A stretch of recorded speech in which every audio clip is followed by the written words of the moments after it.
Evangelho de Lucas, capítulo de número 10, versículos de número 25 ao versículo de número 35.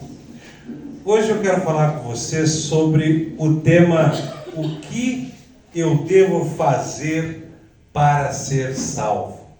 E eu quero compartilhar essa mensagem que o Senhor colocou em meu coração sobre uma passagem, uma parábola que a gente conhece muito bem, que é a parábola do bom samaritano. Vamos ler juntos essa parábola? Lucas, capítulo de número 10, versículo 25 em diante, amém? Vamos lá, deixa eu me achar aqui. Hoje a minha garganta está um pouquinho ruim, mas o Senhor ajuda. Diz assim o texto: certa ocasião, um perito na lei levantou-se para pôr Jesus à prova e lhe perguntou: Mestre, o que preciso fazer para herdar a vida eterna? O que está escrito na lei? Respondeu Jesus: como você a lê? Ele respondeu: ame ao Senhor, o seu Deus, de todo o seu coração, e de toda a sua alma, e de todas as suas forças, e de todo o seu entendimento, e ame ao seu próximo como a si mesmo. Disse Jesus: você respondeu corretamente. Faça isso e viverá. Mas ele, querendo justificar-se, perguntou a Jesus: e quem é o meu próximo? Em resposta, disse Jesus: um homem descia de Jerusalém para Jericó quando caiu nas mãos de assaltantes. Estes lhes tiraram as roupas, espancaram-no e se foram, deixando-o quase morto. Aconteceu estar descendo pela mesma estrada um sacerdote. Quando viu o homem, passou pelo outro lado. E assim também um levita. Quando chegou ao lugar e o viu, passou pelo outro lado. Mas um samaritano, estando de viagem, chegou onde se encontrava o homem, e quando o viu, teve piedade dele. Aproximou-se, enfaixou-lhe as feridas, derramando nelas vinho e óleo, e depois colocou sobre o seu próprio animal, levou-o para uma hospedaria,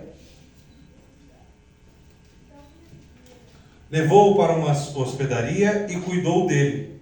No dia seguinte, deu 2 denários ao hospedeiro e lhe disse: cuide dele. Quando eu voltar, pagarei todas as despesas que você tiver. Jesus disse: qual desses 3 você acha que foi o próximo do homem que caiu nas mãos dos assaltantes? Aquele que teve misericórdia dele, respondeu o perito na lei. Jesus lhe disse: vá e faça o mesmo. Pergunta feita pelo doutor da lei é a pergunta mais importante que o ser humano pode fazer.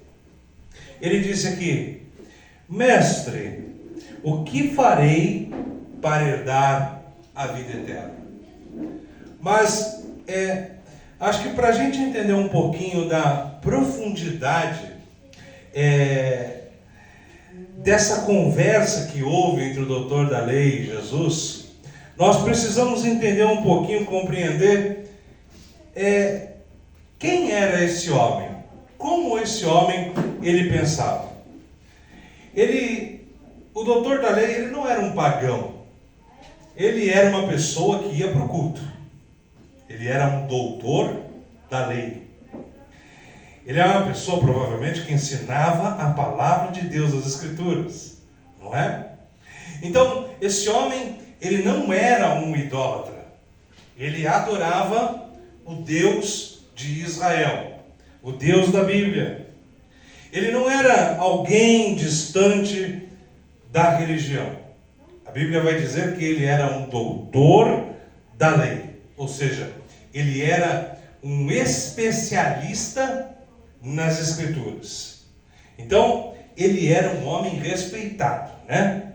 Quando a gente ouve esse título, doutor, está vindo um doutor aí dar uma palestra, né? Ou quando você está num consultório, que a recepcionista chama e fala, ó, o doutor Maurício mandou te chamar.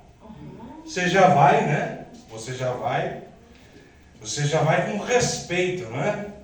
Quando você ouve que um doutor vai falar, a gente já se coloca numa posição do quê? De aprendizado, não é? E respeita aquilo que ele vai falar, porque para ele chegar no nível de um doutor, ele teve que o quê? Que estudar muito, que se esmerar muito, não é? Então, certamente, nós cobramos mais de um doutor, quando ele vai falar, e nós esperamos mais de um doutor, não é verdade? Não é assim? Então, esse homem, ele era um mestre nos assuntos espirituais. E aí, na mente de muitos judeus daquela época, e é interessante eu falar isso para que a gente perceba um pouco, entenda um pouco do que eu quero falar com você. Na mente dos judeus daquela época, a salvação, ela estava conectada à relação com a lei de Moisés, com a relação do que o povo, que o indivíduo tinha com a lei de Moisés. Então, eles acreditavam que os israelitas, os judeus, eles estavam em uma posição favorável diante de Deus. Eles acreditavam nisso. Porque eles pertenciam ao quê? Ao povo da aliança. E porque eles procuravam obedecer os mandamentos de Deus. Os mandamentos das Escrituras do Antigo Testamento. E eles eram descendência de Abraão, né? Eles se consideravam o quê? O povo escolhido de Deus. E aí aqueles não judeus, a Bíblia geralmente vai chamar de pagãos, né? Os que não eram do povo judeu eram considerados pagãos, sem Deus no mundo. E aí o judeu, eles conheciam, eles acreditavam que eles eram o povo de Deus. E aqueles que não eram judeu não faziam parte do povo de Deus. Então, naquele tempo, o povo judeu pensava como? Olha, para você ser salvo, para você ter um relacionamento com o Deus de Israel, você precisa praticar as obras de um bom israelita. Ou seja, você precisa praticar a religião dos israelitas, você precisa praticar os costumes deles, vocês têm que se circuncidar, quer o sinal da aliança, você tem que guardar os dias específicos anuais que a lei de Moisés manda, você precisa se abster de alimentos considerados impuros, você precisa guardar os dias específicos, você precisa fazer as obras de um bom israelita, e assim então você vai encontrar a Deus. Essa era provavelmente a mente daquele doutor da lei. Por isso ele faz essa pergunta: o que devo fazer para ter a vida eterna? Ele pensa aqui em termos do quê? De desempenho. Ele pensa em termos de mérito. Ele está pensando em termos de conquista. Mas olha só, o Evangelho ele apresenta uma lógica diferente, completamente diferente. O doutor da lei ele pensava como? Olha, eu obedeço, então Deus me aceita. O que eu devo fazer? Mas aí o Evangelho ensina: Deus me aceita em Cristo Jesus. E é por isso então que eu obedeço. Então, o doutor da lei, ele procura o quê? Ele procura uma obra. Mas Jesus vai revelar para ele a necessidade de um Salvador. O doutor da lei, ele procura méritos. Mas Jesus vai revelar para ele a necessidade de misericórdia. E essa é a mesma tensão que existe nos dias de hoje, queridos. É a mesma tensão. Há pessoas tentando chegar a Deus pelos seus méritos. Há pessoas tentando chegar a Deus pela sua religião. Há pessoas tentando chegar a Deus pela sua moralidade. Há pessoas tentando chegar a Deus pelas suas obras, pelas suas tradições, pelos seus rituais. Mas aí Jesus vai mostrar para a gente que a vida eterna, ela não é encontrada na justiça própria. Ela é encontrada na graça de Deus. Na graça de Deus. Por isso eu quero dizer uma coisa para você, preste atenção. A justiça própria, ela sempre procura o quê? Se defender. A justiça própria sempre procura se justificar. Olha o que vai dizer o texto em Lucas 10, 29. Ele, porém, querendo o quê? Justificar-se. Quando Jesus afirma, faze isso e viverás. E aí o doutor da lei, ele percebe o problema. Que ele conhecia a lei, mas ele não cumpria perfeitamente a lei. Então, Jesus ele não está pedindo um amor parcial aqui. Ele exige o quê? Amarás o seu Deus de todo o seu coração. Amarás o seu Deus de toda a sua alma.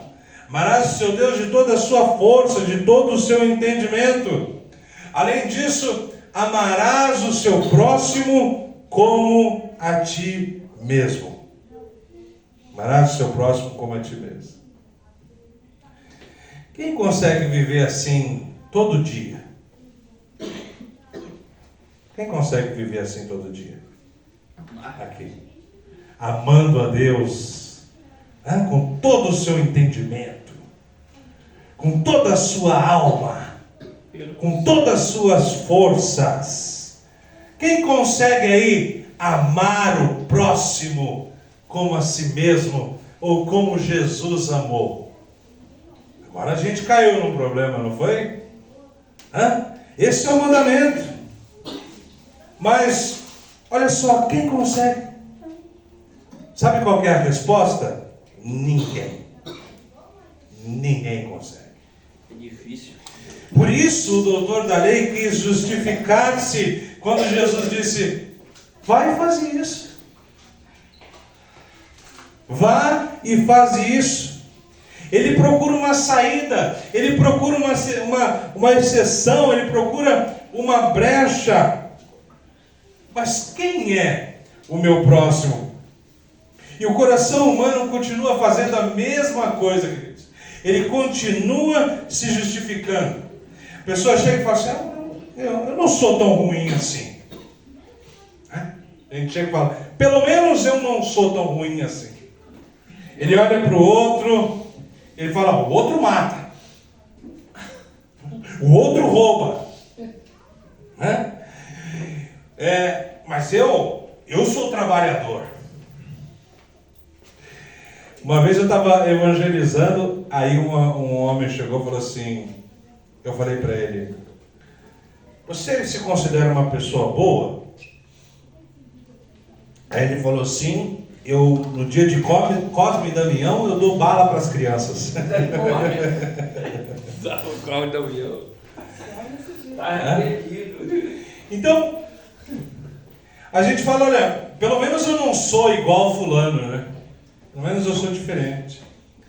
Pelo menos eu frequento a igreja, eu faço a minha parte, eu sou religioso, eu cumpro os rituais, todo domingo eu estou na igreja.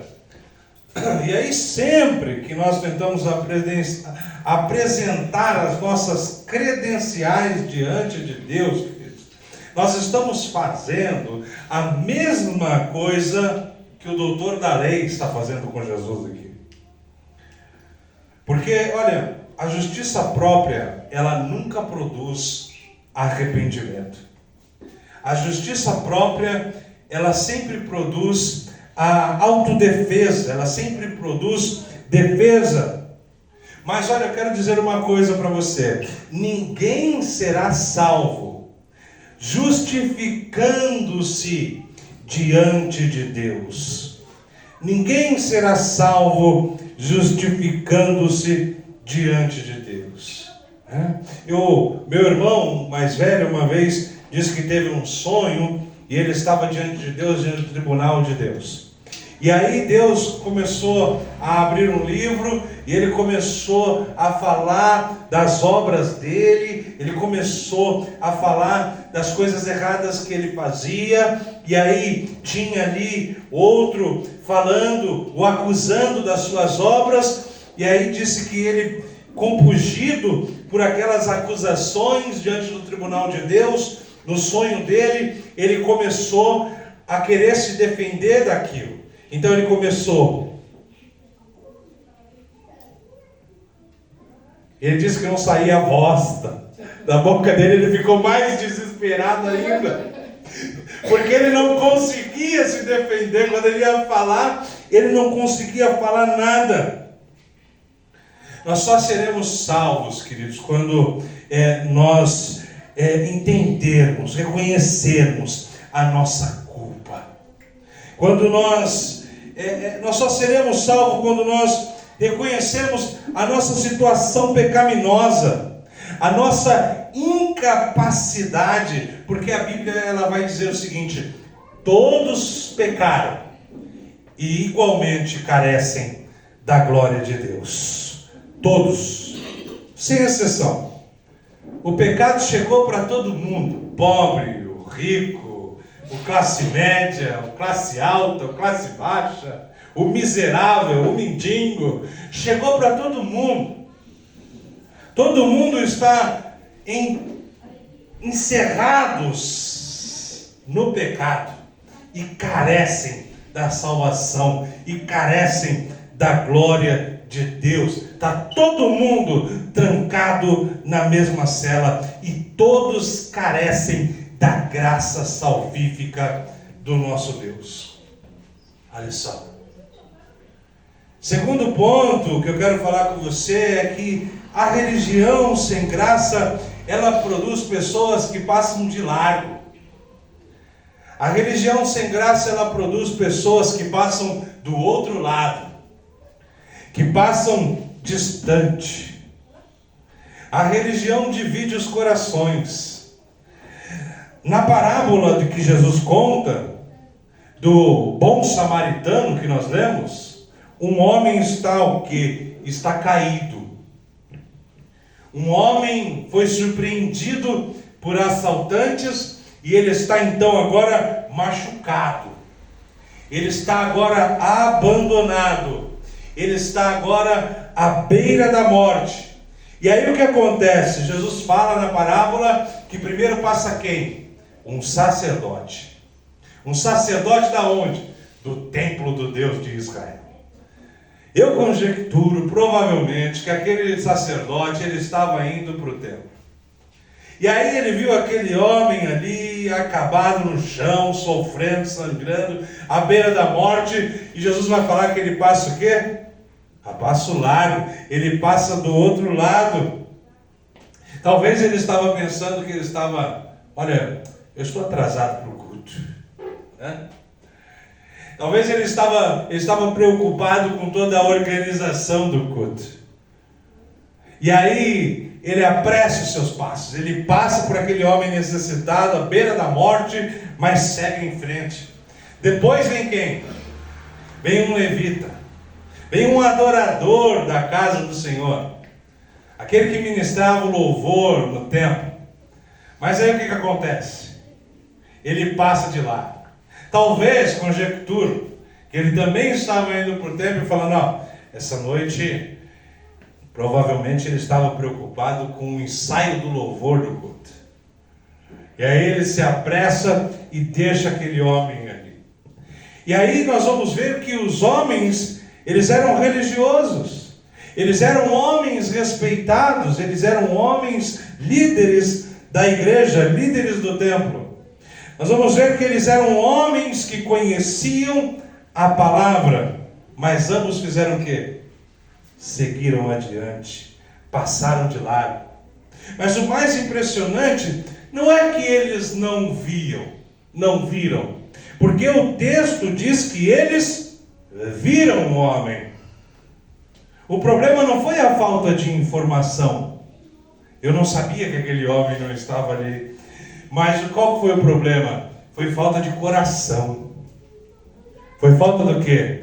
Foi falta de misericórdia. E aí nós vamos ver que Jesus, com essa história, ele está confrontando um sistema religioso que valoriza a aparência de santidade enquanto negligencia o amor. O sacerdote e o levita que eram para ajudar estão passando de largo na história. Aquele povo procura, quer adorar a Deus, quer estar no templo, mas falta de amor, falta de misericórdia, falta de compaixão. Eles conheciam a lei, mas eles não conheciam o coração de Deus. E olha só, existe um perigo hoje dentro das estruturas religiosas. Existe um perigo hoje dentro da igreja.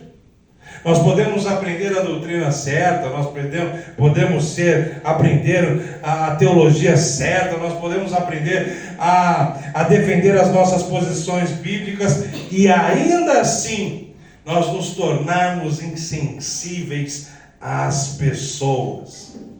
O sacerdote e o levita, eles representam essa religião que fala de Deus, mas não reflete a Deus. Aquelas pessoas que na hora que pegam o microfone na igreja, se tornam o crack cat lá, né? O Superman. Mas aí, depois que elas soltam esse microfone aqui, elas vivem a vida delas ao bel prazer do seu próprio entendimento. Olha só. Uma religião sem conhecimento, sem compaixão, uma religião sem graça, uma religião que vê o ferido e passa de largo. Sabe, essa pregação minha, eu vou confessar aqui um pecado para você. Eu peco. Quase sempre eu peco. Eu estava no supermercado. E aí eu fiz a minha compra. Eu fiz uma compra para uma reunião que eu tinha. E ali eu comprei pão, comprei umas coisinhas gostosas. Fui colocar no carro, apareceu aquele cara que fica pedindo, as pessoas que ficam pedindo ali no cômodo. Eu sempre ajudo. Mas nesse dia ele se aproximou de mim e ele veio e falou assim: me dá 2 pãozinhos aí. Aí eu olhei para a cara dele, não sei o que eu estava pensando, eu estava atrasado, estava cansado. Olhei para ele e falei assim: hoje eu não tenho. Hoje eu não posso te ajudar. Comprei aqui umas coisinhas, me justifiquei. Quis justificar a minha falha, né? Comprei aqui umas coisinhas, está tudo contadinho. Não estava contadinho. Eu não vou poder te ajudar. Só que quando eu entrei no carro, que eu desci aquela rua do Contra ali, que eu estava na avenida, o Espírito Santo falou assim: 2 pãozinhos? Eu tinha comprado 10. Eu tinha 10 pãozinhos. Eu podia dar 2. Passei uma semana pedindo perdão para Deus por causa disso. Misericórdia. Deus falando para mim: eu já te perdoei. Eu falando: Senhor, eu quero me sentir perdoado então. 2 pãozinhos, eu tinha 10. A graça, queridos, faz aquilo que a religião nunca conseguiu fazer.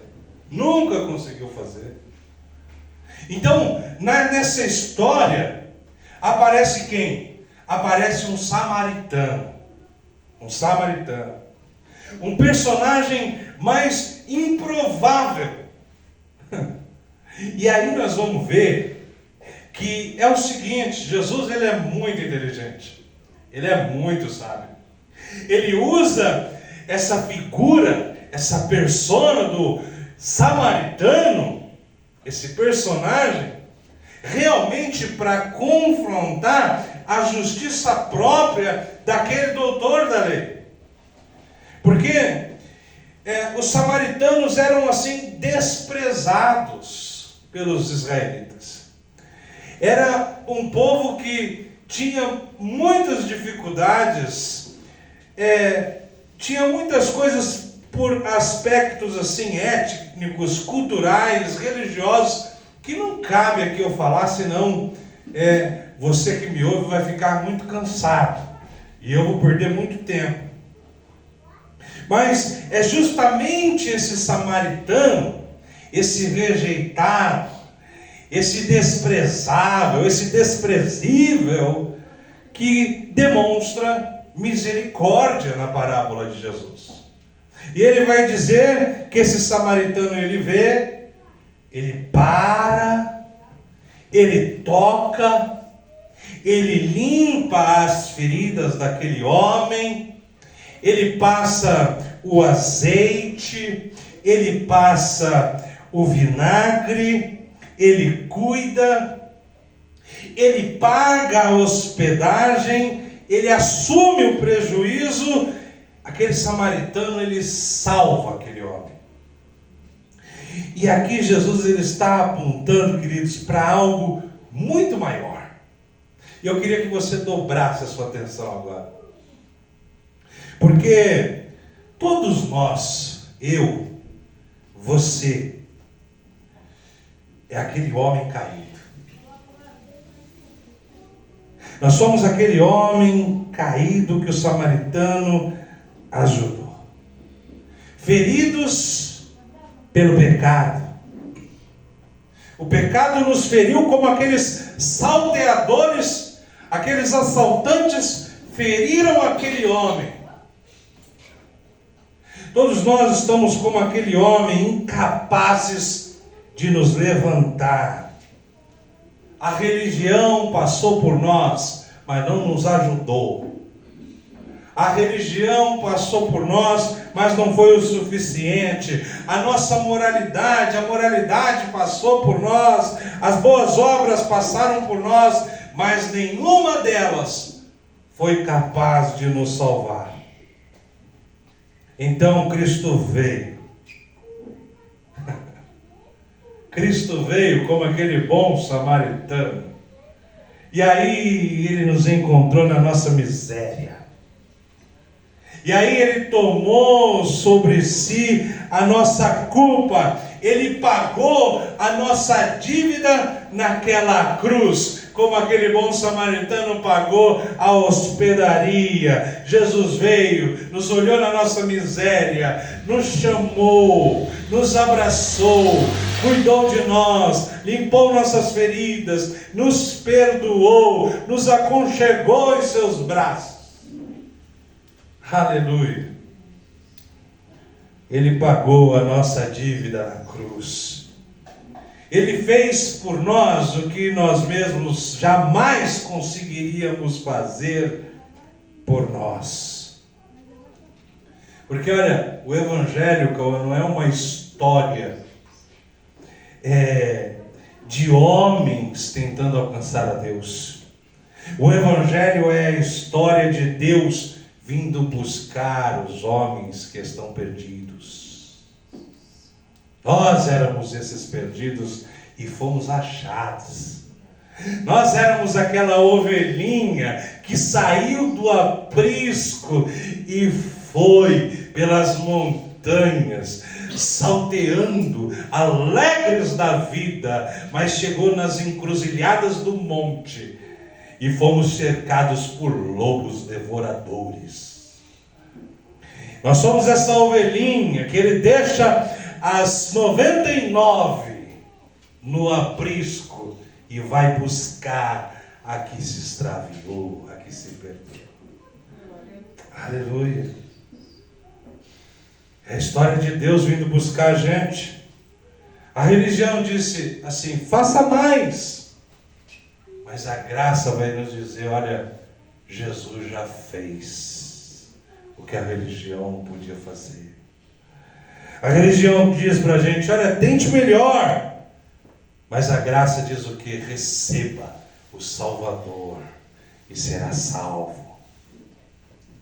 A religião vai mandar o pecador trabalhar mais para conquistar o favor divino. O que posso fazer? O que devo fazer? O que devo fazer? Se eu estou assim, eu não posso partilhar do pão, eu não posso ter comunhão com a igreja. A religião vai botar o dedo na sua cara e vai dizer: você não pode, você é indigno. Mas a graça, o favor imerecido, convida o pecador a descansar na obra consumada de Jesus Cristo na cruz. Não há nada que você possa fazer, porque você está incapaz de fazer o que somente Ele pode fazer por você. O que devo fazer para ser salvo? Queridos, para concluir, o doutor da lei começou a conversa perguntando: o que devo fazer para herdar a vida eterna?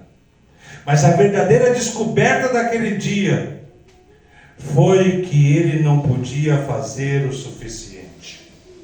Ele conhecia a lei, mas ele não conseguia cumpri-la inteiramente. Amarás o seu Deus acima de todas as coisas, seu próximo como a ti mesmo. São os primeiros. Mas e os outros? Não mentirás. E a lei diz o seguinte: se você pecar em uma coisa, você já está condenado em todas as outras.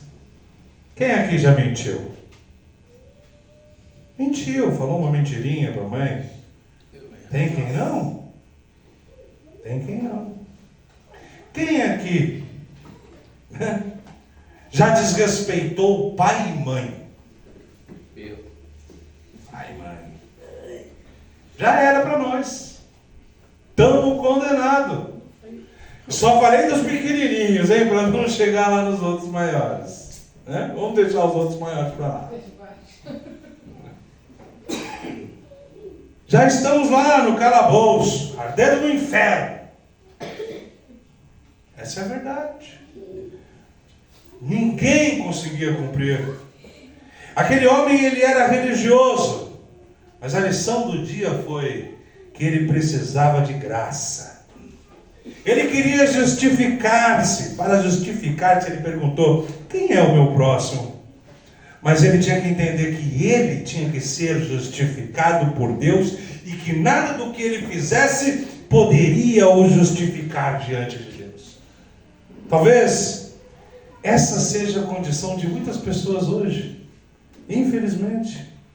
Conhecem a Bíblia, frequentam a igreja, possuem uma vida moralmente correta, mas ainda estão confiando em si mesmas. Em si mesmas. No dia que eu parar com esse meu hábito detestável, Deus vai me amar mais. Eu vou poder me aproximar mais de Deus. Deus está tão longe de mim. No dia que nós tirarmos essas amarras, essas cadeias da nossa mente, esses hábitos pequenos que você tem, vão ser explodidos, vão ser vencidos pela graça de um Deus que é grande, que é tremendo, que é o Todo-Poderoso.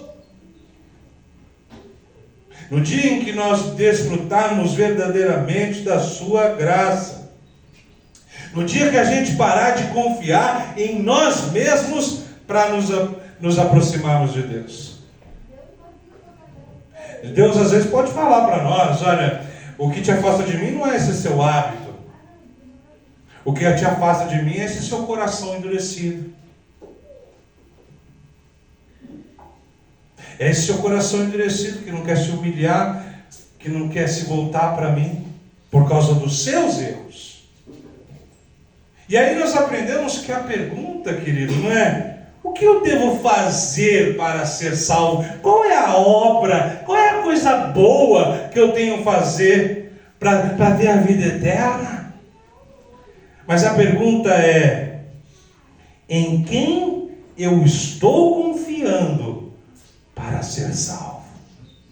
Bom, tem pessoas que confiam nos santos, nas estátuas que ficam lá na parede, não pode falar, não pode olhar, não pode ouvir.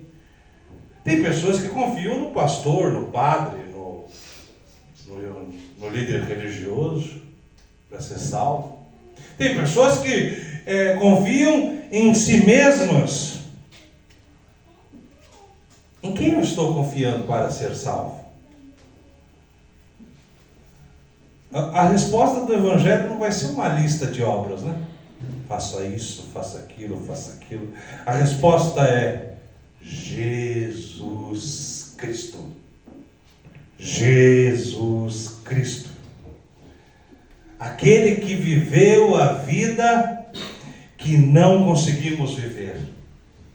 Aquele que cumpriu a lei que nós não conseguiríamos cumprir. Ele sim era perfeito. Ele cumpriu a lei em nosso lugar. Aquele que morreu a morte que nós merecíamos morrer.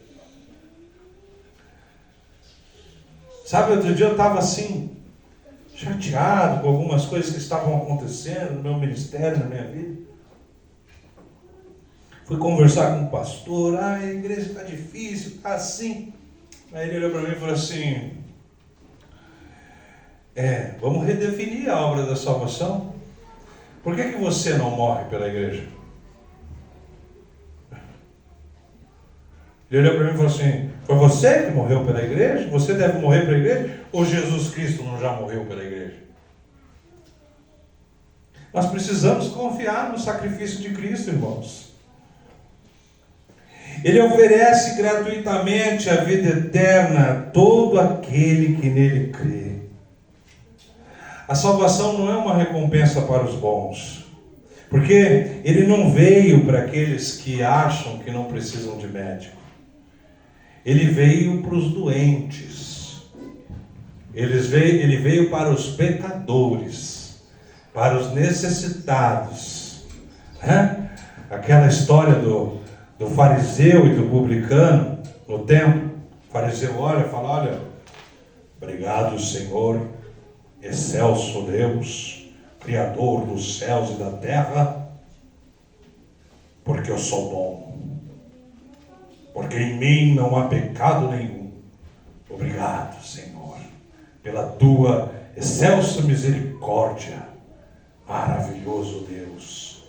E aí tem lá o publicano, Senhor, perdoa-me, com o rosto no chão, chorando, ajoelhado. Eu pequei contra os céus, eu pequei contra ti, eu pequei contra todo mundo, me perdoa, Senhor. Quem saiu justificado dali? Então, todos nós precisamos nos identificar com aquele homem que caiu no chão. Todos nós estávamos assim, vulneráveis quanto ele. Então, a grande lição é que Jesus, ele não está apenas ensinando que o próximo é o necessitado. Ele não está ensinando. Então, qual foi a pergunta do doutor da lei? Quem é o meu próximo? Para se justificar. Ele está ensinando que o verdadeiro discípulo, ele não deve perguntar, quem é o meu próximo? Mas ele está ensinando o seguinte, de quem eu devo me tornar o próximo? De quem eu posso me tornar o próximo? Quem foi? Olha a pergunta de Jesus. Quem foi o próximo daquele homem? O sacerdote? O levita? Ou o que ajudou? Ou o samaritano? Foi o que teve misericórdia. Aí Jesus olha para ele e fala assim, de novo. Ele tinha falado antes, né? Quando ele respondeu, vai e faça isso. Agora Jesus de novo vai olhar para ele e vai dizer assim, vá e faça igual. Vá e faça igual.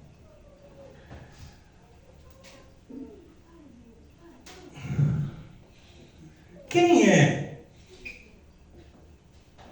que eu posso manifestar aquilo que Deus tem feito na minha vida? A quem é que eu posso ter a compaixão, a misericórdia que Jesus Cristo teve pela minha vida? Olha bem a minha frase, hein? Não é a sua misericórdia não, né? Ou eu, a partir de hoje, vou usar da minha misericórdia. Não. É a misericórdia que Deus tem usado com você. É a mesma paixão, é a mesma compaixão, é o mesmo amor que Jesus Cristo tem usado com você. Aí eu não vou perdoar. Eu não vou perdoar. Mas você, quando se ajoelha lá na sua cama, ali na cabeceira da cama, oh, Pai, me perdoa, Senhor, misericórdia de mim. Mas quando é o próximo, né? Vou pensar no seu caso. Vou orar. Se Deus tocar no meu coração, perdoa. Quem é o meu próximo? Nós devemos perguntar. Não. Quem eu posso ser o próximo? Quem eu posso usar de misericórdia? Quem eu posso usar de compaixão? Quem eu posso pregar o Evangelho? Você já acordou de manhã e falou assim: o Evangelho me alcançou. As boas novas me alcançaram. Eu recebi a salvação porque alguém pregou para mim, foi usado por Deus. Você já acordou de manhã e falou assim: quem é que eu posso pregar o Evangelho? Quem é que eu posso dizer que Jesus salva? Quem é que eu posso dizer que Jesus morreu na cruz por ele, por como ele morreu para mim? Você acordou de manhã e falou assim: eu coloco uma pessoa na minha vida. Só assim, queridos, nós vamos viver as obras de gratidão. Porque nós fomos salvos por Deus, nós fomos alcançados pela graça, nós fomos alcançados pela misericórdia de Jesus, nós fomos alcançados pela bondade de Jesus, nós fomos alcançados pela verdade de Jesus. Amém? Então que nós possamos ter esse coração diante de Deus. O que eu posso fazer para ser salvo?